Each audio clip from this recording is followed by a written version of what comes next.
아멘. 예, 저는 오늘 이 말씀의 제목을 이렇게 정해봤습니다. 오늘 20절에 보면은 이렇게 말씀하십니다. 너희 근심이 도리어 기쁨이 되리라 이렇게 말씀하시는데, 그래서 오늘 저는 주제는 근심이 도리어 기쁨이 되리라라는 그 제목으로 함께 말씀을 나눴으면 좋겠습니다. 예, 우리 모든 삶 속에 우리가 근심하는 문제들도 있고 또 고통하고 또 여러 가지 우리가 고민하는 그래서 고민 때문에 여러 가지 막 눌리고 또 이렇게 고통하게 되고 슬픔이 찾아오고 하는 여러 가지 일들이 우리에게 다 있습니다. 그러나 중요한 것은 그 근심이 도리어 우리에게 기쁨이 될 수 있다라는 것입니다. 저는 이 묵상을 하면서 이런 묵상이 되었습니다. 성도의 힘이 어디 있는가 했을 때 바로 이렇게 근심이 찾아왔을 때 근심에 빠지지 아니하고 우리가 이 근심을 도리어 축복으로 삼아서 기쁨으로 승화시켜서 이 문제 속에서 하나님을 더욱더 깊이 묵상하고 하나님의 사랑을 더 깊이 깨달을 수 있는 것이 바로 우리 성도의 힘이다라는 것이 많이 묵상이 되어졌습니다. 여러분, 그래서 오늘 본문을 좀 먼저 살펴보시면 16절에서 22절에 이제 이렇게 근심이 변하여서 기쁨으로 변하게 되어지는 어떤 그 말씀을 예수님께서 계속 하십니다. 그리고 또 23절과 24절에서는 특별하게 이제 내 이름으로 구하라 그리하면 주시리라라고 하시면서 기도하면 응답해 주시겠다라는 어떤 이런 기도 응답에 대한 기쁨에 대해서도 주님께서 오늘 두 가지 기쁨에 대하여서 이렇게 말씀을 해주십니다. 먼저 여러분 보시면 16절에 오늘 본문의 서두를 이렇게 시작합니다. 조금 있으면 너희가 나를 보지 못하겠고 또 조금 있으면 나를 보리라 하시니 라고 말씀하셨습니다. 여기서 말하면 조금 있으면 나를 보지 못하겠고 또 조금 있으면 나를 보리라 하시는 말씀이 어떤 말씀이냐, 이것은 예수님께서 제자들에게 내가 조금 있으면 십자가에 달려 죽어야 한다, 피를 흘려야 한다, 그래서 조금 있으면 제자들과 헤어지게 되고 제자들을 보지 못하게 되는 그 사건을 이제 얘기를 해주십니다. 그러나 그것에 그치는 것이 아니라 또 조금 있으면 이제 너희가 나를 보게 된다, 이렇게 말씀하시면서 다시 부활하셔서 제자들에게 나타나실 것을 이제 암시를 해주시는 그 의미의 말씀이십니다. 그러니까 제자들을 떠나시지만 그러나 다시 부활하셔서 제자들을 찾아오시는 그런 부활의 선언입니다. 그래서 어쩌면 이 제자들은 예수님께서 떠나신다라는 것에만 이제 몰입이 되어서 부활의 기쁨을 온전하게 누리지 못하진 않았는가, 이제 이런 생각도 우리가 좀 해볼 수 있는 겁니다. 그러나 이제 예수님의 떠나심은 죽으심은 아주 중요한 사건입니다. 왜냐하면 그 죽으심으로 말미암아 사망 권세를 이기시고 또 다시 부활하셔서 이 부활의 기쁨의 사건이 되는 그 시작이 된 것이기 때문에 예수님의 떠나심은 도리어 우리의 기쁨이 되는 것입니다. 그래서 예수님께서는 20절 21절에 곡하고, 그렇죠? 내가 진실로 너희에게 이르노니 너희는 곡하고 애통하겠으나 세상은 기뻐하리라. 너희는 근심하겠으나 너희 근심이 도리어 기쁨이 되리라 하시면서 이렇게 너희들이 내가 떠나는 것에 대한, 그리고 내가 십자가에 죽는 것에 대한 근심이 있겠지만 그것이 도리어 기쁨이 될 것이다. 그래서 21절에 비유를 들어준 것이 이제 해산하게 되는 그것입니다. 뭐냐면 여자가 해산하게 되면 그때가 이르렀으므로 근심하나 아기를 낳으면 세상에 사람 난 기쁨으로 말미암아 그 고통을 다시 기억하지 아니하느니라. 여기서 우리가 알 수 있는 것은 무엇일까요? 우리가 생명을 얻는다는 것은 그만한 고통이 따릅니다. 그러나 그 고통보다도 생명을 얻는 기쁨이 크기 때문에 우리가 그 근심과 고통을 기어이 견디고 넘어갈 수 있는 것입니다. 그래서 저도 이제 주화를 이제 보다 보면은 그때가 기억이 납니다. 출산할 때가 기억이 나지만 그러나 제가 배 아파 난 것은 아니기 때문에 그 고통은 다 이해할 수는 없지만 그래도 이제 간혹 저희 부부 사이에서 이제 대화를 하다가 물어봅니다. 그때가 기억이 나냐 그러면은 정말 신기하게 잘 안 난다고 하더라고요. 그 고통이 어떻게 아팠는지 분명히 엄청 아팠던 것 같은데 그렇게 막 기억은 안 난다고 그러면서 하는 말이 주화를 보니까 둘째를 가지고 싶은데 둘째를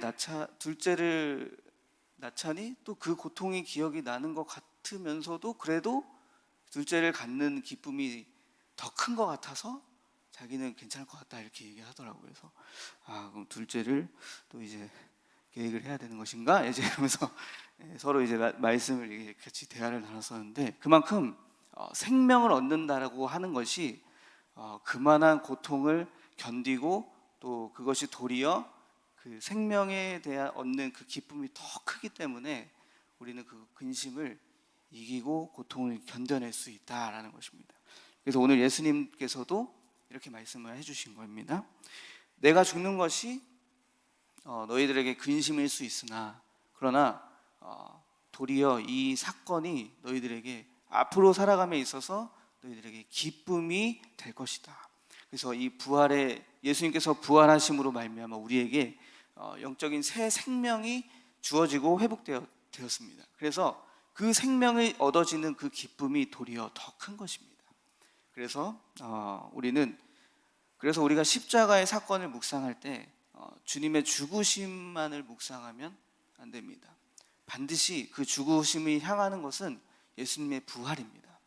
그래서 우리 성도님들이 생각하실 때 늘 우리는 너무 자책하고 또 스스로 너무 십자가의 그 죽으심에만 몰두해서 어둡고 또 칙칙하고 이런 것이 아니라 도리어 그 죽으심이 물론 이제 사순절이나 고난주가 이럴 때 그 죽으심을 묵상하는 기간이긴 하지만 그러나 그 모든 것이 부활을 향해서 가고 있다라는 사실을 우리가 기억하시면서 절제하고 또 그런 삶의 영성을 회복하지만 도리어 우리 안에는 늘 주님께서 우리의 생명을 위하여서 그 죽으심을 감당하셨다라는 그 부활의 기쁨이 늘 우리에게 내재되어 있다는 사실을 우리가 반드시 기억해야 합니다. 그래서 또 보시면 그래서 22절에 지금은 너희가 근심하나 내가 다시 너희를 보리니 너희 마음이 기쁠 것이요 너희 기쁨을 빼앗을 자가 없으리라. 여기서 우리가 또 묵상할 수 있는 것은 우리의 기쁨을 빼앗을 자가 있다라는 겁니다. 그런데 있을 수 있지만 그러나 우리가 이 근심 속에 부활의 기쁨을 누리면 우리의 기쁨을 빼앗기지 않을 수 있습니다. 이 사단이 하는 것은 이 기쁨을 빼앗는 것입니다. 이 기쁨을 빼앗는 것은 우리에게 계속적으로 슬픔을 안겨주고 우리 삶의 여러 가지 고통과 문제 속에서 어제 수요 예배 강단 메시지처럼 속임을 계속 속이는 겁니다. 우리를 속이고 도리어 또 그런 우리가 잘 나가는 인생의 성공을 통해서 또 도리어 예수님을 묵상하지 못하게 또 하나님을 사랑하지 못하게 이렇게 속이고 또한 반대로는 우리의 삶의 어두운 부분에만 너무 집착하게 해서 그 상처와 괴로움과 아픔에 집착하고 또 그것에만 몰두하게 해서 자기 연민으로 인해서 우리가 또 기쁨을 누리지 못하게 하는 것, 기쁨을 다 빼앗기는 겁니다. 저희 가정도 기쁨을 빼앗겼습니다. 주님을 믿는데 가정에서 우리가 교회를 반드시 다니는데 뭔가 기쁨이 없고 이 가정이 많이 무너져 내린 어떤 그런 가정을 경험을 해보면서 이제 지나왔던 그런 과거들을 생각해 보니까 기쁨을 사단에게 빼앗긴 거구나.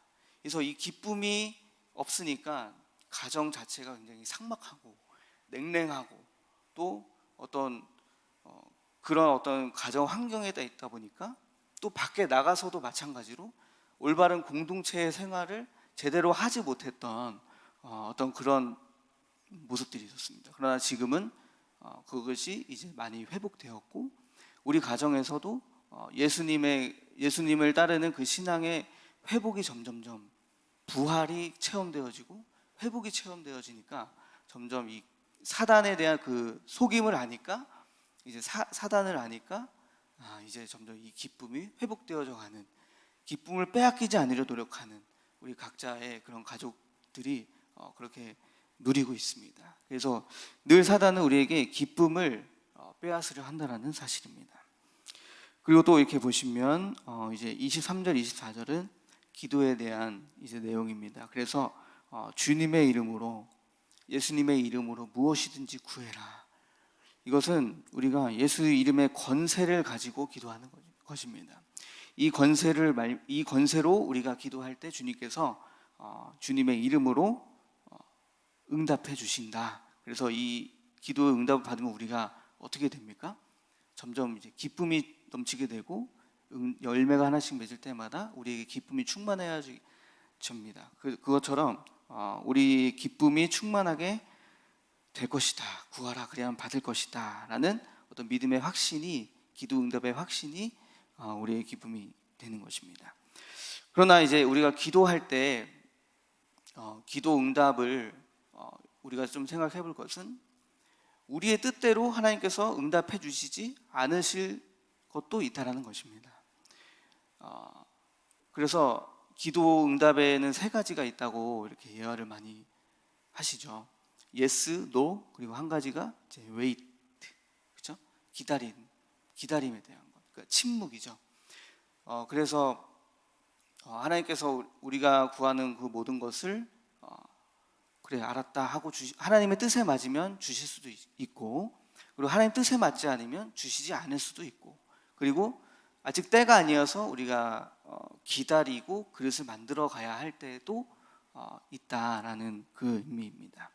그래서 저는 우리 여러분들과 함께 적용에 대한 말씀을 함께 나누고 싶습니다. 첫 번째는 우리는 근심과 슬픔이 변하여 우리는 기쁨으로 나아가는 성도라는 것입니다. 그래서 우리 살다 보면 여러 가지 우리에게 근심거리 많고 또 후회가 되는 일도 정말 많이 있을 것입니다. 그리고 회의감도 들 때도 있을 것이고 또 한이 또 맺어지는 일들도 있을 것입니다. 그러나 그런 일들 속에서 우리가 성도들은 기쁨을 반드시 찾아야 한다라고 생각합니다. 그 기쁨은 우리 말씀에서도 항상 기뻐하라, 쉬지 말고 기도하라, 범사에 감사하라, 이는 예수 안에서 너희를 향하신 하나님의 뜻이리나, 이런 말씀이 있듯이 우리는 기쁨이 없는 상태가 바로 하나님의 뜻을 따르지 않는 상태라는 것을 우리는 반드시 기억해야 합니다. 그래서 우리 이제 기쁨을 잃지 않는 방법에 대해서 우리가 함께 나눠보고자 합니다. 첫 번째로는 말씀을 회복해야 합니다. 우리가 이 말씀을 순수하게 따르고 믿는 저와 여러분 되셔야 됩니다. 이것에 대한 예시는 이제 누가복음 24장 13절 이하에 보시면은 엠마오로 가는 두 제자의 이야기가 나옵니다. 누가복음 24장입니다. 보시면은 13절에 보시면은 엠마오로 가는 이 두 제자가 어떤 이야기냐면 이제 예수님을 따르던 이 두 제자가 예수님께서 예루살렘에 잡혀서 이제 십자가에 달려 죽으심으로 말미암아 이들이 예수님을 따라야 하는 그 이유와 목적을 상실해 버렸습니다. 그래서 이제 더 이상 예수님 따르지 않고 이제 자기의 삶으로 이제 돌아오게 됩니다. 다시 돌아갑니다. 그러면서 엠마오로 가는 그 길 가운데서 부활하신 예수님을 만나게 됩니다. 그래서 그들이 예수님을 딱 만났을 때 그들이 이제 예수님께서 이 슬픈 빛을 띠고 있었다. 17절에 보시면 예수께서 이르시되 너희가 길 가면서 서로 주고받고 하는 이야기가 무엇이냐 하시니 두 사람이 슬픈 빛을 띠고 머물러 서더라. 그러니까 예수님께서 십자가에 달려 죽으셨다라는 그 사실 자체가 슬픔이 된 겁니다. 그래서 이제 인생의 삶의 목표와 이유가 없어졌다. 그래서 슬픈 빛을 띠고 둘이 서로 이렇게 대화하면서 집으로 가고 있었던 상황에 예수님께서 이제 너희가 주고받는 일이 무엇이냐 하니까 그중 한 사람 글로바라는 사람이 예수님이 잡혀서 십자가에 못 박아서 돌아가셨다.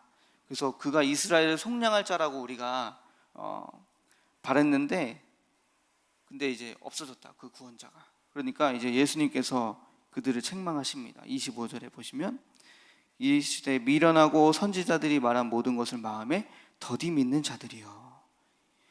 26절 그리스도가 이런 고난을 받고 자기의 영광에 들어가야 할 것이 아니냐 하시고 27절에 이에 모세와 모든 선지자의 글로 시작하여 모든 성경에 쓴 바 자기에 관한 것을 자세히 설명하시니라. 이러면서 그들에게 왜 마음에 너희들은 더디 믿는다.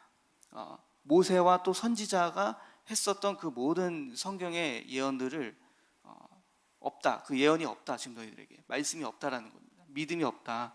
그래서 다시 계속 이제 그 말씀을 설명을 하시는 겁니다. 예수님께서 가르쳐 주시는 겁니다. 말씀을 회복하는 겁니다.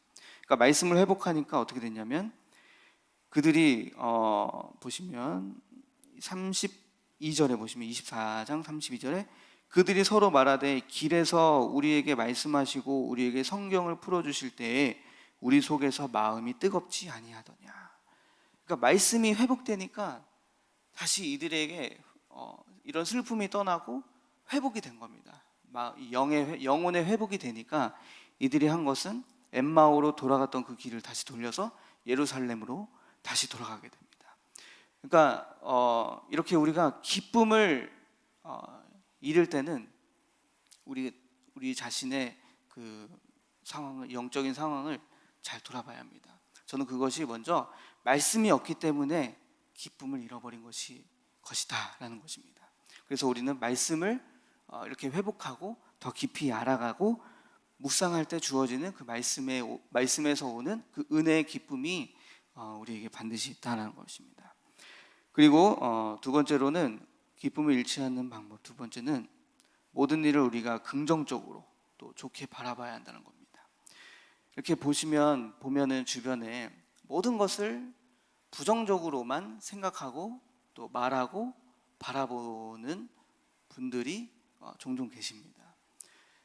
될 것을 이야기하지 않고 먼저 안 될 것만 생각하고 안 될 이유들만 그런 분들의 특징은 안 될 이유들만 먼저 다 찾고 이래서 안 될 거야 저래서 안 될 거야 라고 하면서 긍정을 다 잃어버리고 자기도 모르는 사이에 부정적인 그 씨앗이 다 심겨져서 될 것도 그런 사람에게는 될 것도 안 됩니다. 그래서 부정적인 어떤 그런 마음들이 있어서 당연히 부정적이니까 모든 것을 바라보는 시각과 마음이 부정적이니까 그 속에서 기쁨을 찾을 수가 없는 것입니다. 정치에 대한 어떤 이런 부정적인 것들 그리고 여러 가지 가정 환경과 또 관계에 대한 상황 이런 모든 것들이 부정적인 것만을 우리가 생각할 것이 아니라 우리가 이 시각을 바꿔서 그럼에도 불구하고 하나라도 우리가 감사할 것과 긍정적인 것을 찾아낼 수 있지 않겠는가라는 것입니다. 네, 그리고 또 세 번째로는 우리가 하나님을 경외하는 자는 기쁨을 잃지 않습니다. 저는 이것을 묵상하면서 범사의 주를 인정하는 것이다 라는 그 묵상이 되어졌는데 어느 것까지 우리가 인정을 해야 할까 좀 묵상을 하다가 누군가 나에게 싫은 소리를 해도 그 싫은 소리를 주님의 음성으로 들을 수 있는 것도 저는 주님을 경외하고 범사의 주를 인정하는 것이라 이렇게 묵상이 되었습니다. 그리고 또 어떤 문제 속에 우리가 직면하게 되었습니다. 그럼 그 문제 속에서도 왜 하나님은 나에게 이 문제를 허락하셨는가? 이렇게 찾는 것이 바로 우리가 범사의 주를 인정하는 것입니다. 성경에 그런 인물이 많습니다. 성경에 요셉도 보면 억울한 그런 삶을 살았습니다. 누군가 자기에게 누명을 씌워도 요셉은 그것에 대한 불평을 터뜨리지 않고 도리어 하나님과 동행함으로써 그 억울한 삶을 다시 주님을 경외함으로 긍정으로 바꿔냈던 그 요셉의 삶을 우리가 기억합니다. 만약 하나님과의 동행이 없었다면 요셉은 견디지 못했을 것입니다. 그래서 그 삶 속에 누군가 나에게 억울한 누명을 씌워도 또 싫은 말을 해도 그리고 또 직면하는 여러 가지 문제들이 나에게 찾아와도 그것을 주님의 음성으로 들을 수 있는 저와 여러분 되셔야 한다는 것입니다. 그래서 저는 이것을 묵상하다가 간혹 이제 저희 가정 안에서 뭐 예배를 드리거나 혹은 대화를 하거나 이렇게 할 때 이제 부모님이 저에게 조금 제가 이렇게 좀 영적으로 뭐 이렇게 기도를 안 한다거나 이러면은 책망을 하십니다. 기도를 안 해가지고 뭐 흑암에게 속고 있다 막 이러면서 막 이런 얘기를 하시고 또 직접적으로 저한테 얘기를 못 하실 때는 우리 아름 사모한테 얘기를 해가지고 어떻게 이제 통해서 이렇게 듣게 됩니다. 그러면은 예전에는 뭐야 씨 왜 나한테 왜 나한테 나는 너 나는 기도 안 하는 줄 알아? 막 이러면서 혼자 막 이렇게 속으로 생각했는데 그게 아니라 진짜 하나님은 오차가 한치의 실수가 오차가 없으신 하나님이시다. 정말 내가 놓치고 있는 그 부분을 객관적으로 다른 사람을 통해서 그렇게 말씀을 해주시는구나 라는 것입니다. 그래서 그렇게 생각을 하고 받아들여질 때 우리가 하나님 기쁨을 잃지 않을 수 있습니다. 제가 그것을 사람의 소리로 들었을 때 완전 메마르고 막 부모님을 보거나 또 저희 오나지사님 보거나 이럴 때 막 분노가 막 좀 일어났거든요, 속에서. 근데 이제 그게 없어졌습니다. 그리고 막 그거를 또 아름사모가 막 이렇게 막 들었으면 아름사모가 저한테 전해주면은 뭐야 그거 왜 나한테 그걸 왜 얘기하는 거야 막 이러면서 속에서 막 분노가 일어나는데 그게 아니라는 것입니다. 하나님은 반드시 사람을 통해서 말씀을 하시고 사건을 통해서 말씀하시는데 나 자신을 객관적으로 바라보지 못할 때, 그럴 때 사람을 통해서 그렇게 말씀하시면서 너 지금 이거 잘못되고 있어 라고 반드시 하나님께서 이렇게 책망하실 때 우리는 그것까지도 경외함으로 주를 인정하고 받아들일 수 있는 믿음이 있어야 한다라는 것입니다. 마지막으로 한 가지 나눌 것은 이제 오늘 본문에 7번씩이나 예수님께서 반복되어져 있는 말씀은 조금 있으면 이라는 것입니다. 조금 있으면 나를 보지 못하고도 조금 있으면 나를 보리라. 그래서 우리는 이것을 묵상할 때 조금 있으면 주실 은혜를 우리가 기다려야 한다라는 것입니다. 우리가 기다리지 못해서 일을 망치는 경우가 많습니다. 성경에도 사울 왕은 사무엘 대신 사무엘이 이제 오고 있었는데 그때 구약에서는 제사의 집례는 제사장이 해야 하는 직책이었습니다. 일이었습니다. 그러나 왕은 제사를 집례할 수 없었는데 그러나 이제 사무엘 대신 이 사울 왕이 하나님께 제사를 대신 집례하게 되는 죄를 범하게 되었습니다. 그래서 결과는 하나님께 버림을 받게 되었습니다. 이것도 기다리지 못해서 얻은 결과입니다. 그래서 우리는 눈앞에 당장 좋아 보이는 것을 따르는 것이 아니라 정말 깊이 하나님 앞에 기도함으로써 인내하고 기다려서 정말 하나님의 뜻이 어디 있는가 마음의 확정을 얻고 나아가야 할 줄로 믿습니다. 눈앞에 당장 좋아 보이는 것을 떠났던 아브라함의 조카 롯의 결말을 우리가 알고 있습니다. 그리고 이 기다림 속에서 그래서 우리가 인내를 이뤄야 한다라는 것입니다. 야고보서 1장에 보시면은 인내에 대한 말씀이 나옵니다. 야고보서 1장 2절에서 4절 오늘 이 말씀을 보시고 말씀 마치겠습니다. 야고보서 1장 2절 4절 내 형제들아 너희가 여러 가지 시험을 당하거든 온전히 기쁘게 여기라. 이는 너희 믿음의 시련이 인내를 만들어내는 줄 너희가 알미라. 인내를 온전히 이루라. 이는 너희로 온전하고 구비하여 조금도 부족함이 없게 하려 함이라.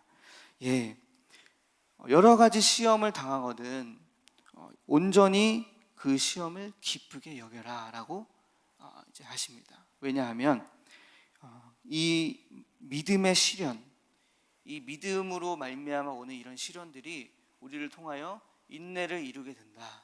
그래서 인내가 이루어질 때 이 인내를 온전히 이루게 되면 우리가 온전하고 구비하고 조금도 부족함이 없게 되는 그런 성화의 삶으로 나아간다라는 것입니다. 그래서 여러분, 인내를 이루지 못하여서 우리가 참지 못해서 누를 범하게 되는, 실수를 하게 되는 경우가 많이 있는데, 그러나 조금이라도 참을 수가 있다면 우리는 조금 더 나은 삶으로 우리가 갈 수 있다는 것입니다. 그래서 조금 있으면 주실 그 은혜, 우리가 기다리는 그 은혜가 오늘 저와 여러분에게 있기를 소망합니다. 그래서 기쁨을 잃지 않는 것, 우리 말씀을 회복해야 하고 모든 일을 긍정적으로 바라보고 또 범사의 주를 인정하며 조금 있으면 주실 은혜를 인내할 수 있는 저와 여러분 되시기를 소망합니다. 시간 기도하겠습니다. 하나님 아버지, 감사합니다. 오늘 말씀을 통해 아버지 하나님, 근심이 도리어 기쁨이 되는 역사가 이 줄로 믿습니다. 오늘 우리에게 기쁨을 잃지 않는 이 방법을 또 나눴는데, 우리가 특별히 말씀을 회복하고 또 범사의 주를 인정할 수 있는 우리 큰나무 교회 모두가 될 수 있도록 함께하여 주시옵소서. 성령 충만으로 말미암아 나아가게 하시고, 오늘도 주님이 주시는 이 기쁨의 힘을 놓지 아니하며 감사함으로 주님 우리의 삶을 영위해 나아갈 수 있도록 함께하여 주시옵소서. 모든 것 감사드리며 예수 그리스도의 이름으로 기도드립니다. 아멘.